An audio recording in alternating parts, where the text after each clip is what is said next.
Mempresentasikan hasil tugas bahasa Sunda tentang kebudayaan Kampung Kuta.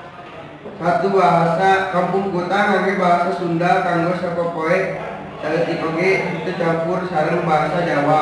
Jeung oge di Kampung Kuta nami jalmina kedah kanggo bahasa Sunda. Nomor 2, religi di saprap zaman baheula masyarakat desa Kuta rajin ngaji sareng ninggal suci milang kala wujud syukur.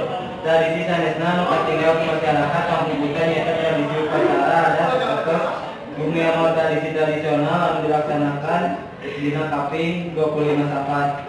Nomor 3, sistem pengetahuan. Sistem pengetahuan masyarakat umumna sangat tina pendidikan formal sareng warisan kaluhur warga di Kampung Kuta ngulik buku anu diwariskeun. Keempat, sistem mata pencaharian. Sistem mata pencaharian misalnya warga Kuta dari tatanan.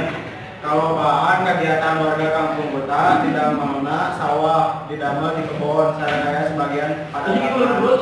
5, kesenian. Seni masyarakat Kampung Kuta supertos, calu, reog, teater, tagoni, liringan, daikongan, gitar, dongeng, sareng kesenian modern nyaeta dangdut. Assalamualaikum warahmatullahi wabarakatuh.